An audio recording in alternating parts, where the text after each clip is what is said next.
假消息和错误资讯已经成为现在社会问题的来源之一。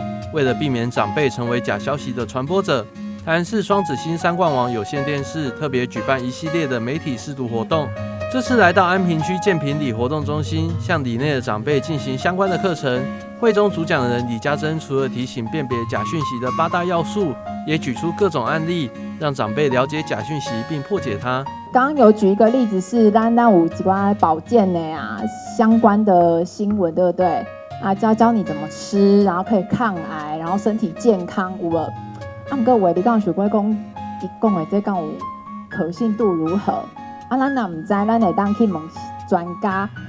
什么是专家？医生学者等等，医生学者相关专业人士，这些都是专家，我们都可以去向他做请教。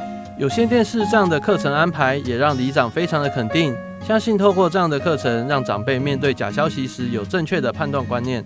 经过我们的双子星过来向我们的民众说明之后，真很让我们民众马上了解讲，也至少会辨别一下这是不是真新闻还是假新闻。那我们对一些现在网络赖都很发达，那碰到这个一些比较有一些争议性的希望那民众也当先去求证一下，卖随转发出来不然转发出来，假如说这是一个假新闻，那对一些当事者也是很不好的事情。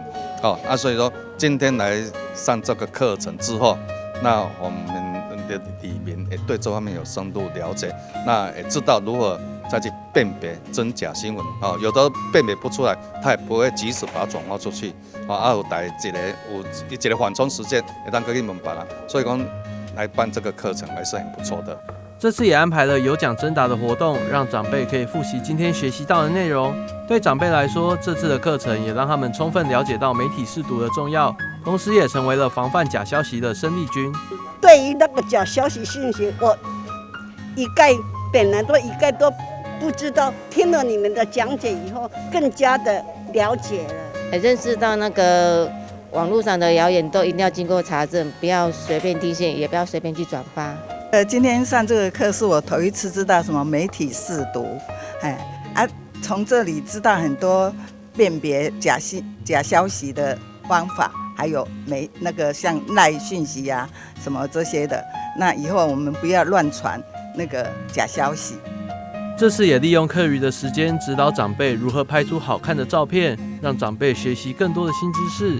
现在政府正全力打击假消息，对此中嘉集团也积极参与，这是落实媒体与企业的社会责任。双子星三冠王有线电视也会持续到各个社区单位宣导媒体识读，让更多民众可以了解正确的观念。终结假消息，媒体识读赞。记者郭博义采访报道。